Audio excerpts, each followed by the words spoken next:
Assalamualaikum warahmatullahi wabarakatuh. Saya Pujawati dengan NIM 22016049 akan mempresentasikan materi tentang keterampilan berbicara sebagai bentuk keterampilan berbahasa.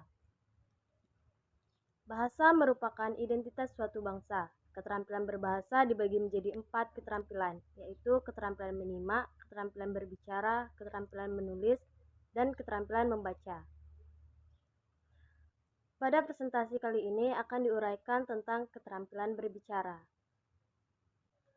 Adapun rumusan masalah yang akan dibahas pada presentasi kali ini, yang pertama, pengertian berbicara sebagai keterampilan berbahasa.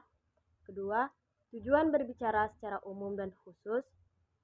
Tiga, catur saji bicara sebagai metode dalam keterampilan berbicara. Keempat, faktor yang mempengaruhi keterampilan berbicara.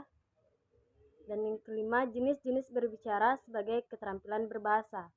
Berbicara adalah kemampuan seseorang dalam mengungkapkan atau mengekspresikan ide, pikiran yang ada di dalam diri yang melibatkan orang lain dalam menyampaikan informasi tersebut dengan menggunakan kata-kata. Keterampilan berbicara pada hakikatnya adalah kemampuan memiliki dan menata gagasan secara logis dan sistematis, menuangkannya ke dalam kode kebahasaan sesuai dengan kaidah bahasa yang digunakan serta konteks komunikasi yang sesuai dan mengucapkannya dengan lancar dan jelas. 2. Tujuan berbicara secara umum dan secara khusus. Menurut Tarigan, pada dasarnya berbicara mempunyai 3 tujuan umum, yaitu memberitahukan dan melaporkan. Di dalam tujuan ini, pembicara hanya sekedar memberitahukan atau menyampaikan informasi kepada lawan bicara atau pendengar. Dalam hal ini, biasanya pembicara tidak perlu menghiraukan tanggapan. 2. Menjamu dan menghibur. Tujuan yang ingin dicapai pembicara dalam pembicaraan yang bertujuan menyenangkan ini adalah suasana yang gembira di kalangan para pendengar. Pembicara harus dapat memberikan kesenangan, kegembiraan kepada para pendengar agar hati para pendengar semakin tertarik terhadap apa yang disampaikan pembicara. 3. Membujuk, mengajak, mendesak, dan meyakinkan. Tujuannya adalah untuk meyakinkan atau memberi penjelasan agar lawan bicara tahu permasalahan yang sebenarnya. Sedangkan secara khusus berbicara bertujuan untuk mendorong orang untuk bersemangat, mempengaruhi orang lain agar mengikuti atau menerima pendapat atau gagasannya, menyampaikan sesuatu informasi kepada lawan bicara, menyenangkan hati orang lain, memberi kesempatan lawan bicara untuk berpikir dan menilai gagasannya. 3. Catur cara saji bicara sebagai metode dalam keterampilan berbicara.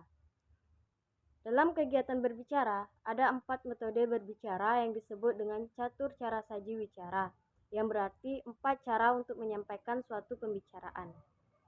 Keempat metode tersebut yaitu 1. Metode serta-merta.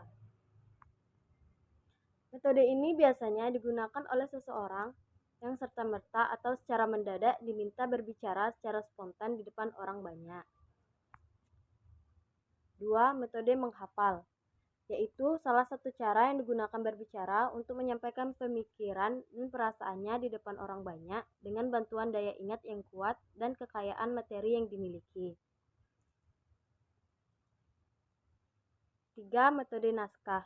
Metode ini jarang sekali dipergunakan kecuali pada saat-saat penting. Yang terakhir, keempat, metode ekstemporan. Dalam metode ini, kadang-kadang disiapkan konsep naskah dengan tidak perlu menghafal kata demi kata. Metode ini lebih bersifat fleksibel dan variatif dalam menggunakan kata-kata. 4. Faktor yang mempengaruhi keterampilan berbicara. Yang pertama, pembicara. Ada beberapa hal yang harus diperhatikan oleh pembicara, yaitu pokok pembicaraan, metode, bahasa, tujuan, sarana, dan interaksi. Selain pembicara, ada juga faktor bahasa. Bagi pembicara, bahasa merupakan suatu alat untuk menyampaikan pesan kepada orang lain. Oleh karena itu, pembicara mutlak harus menguasai faktor kebahasaan. Di samping itu, pembicara juga harus menguasai faktor non-kebahasaan. Faktor non-kebahasaan mencakup sikap yang wajar, tenang, dan tidak kaku.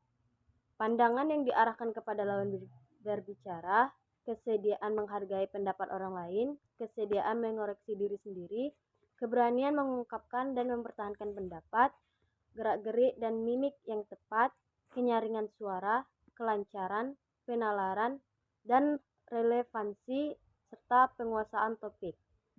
Yang terakhir, jenis-jenis berbicara sebagai keterampilan berbahasa.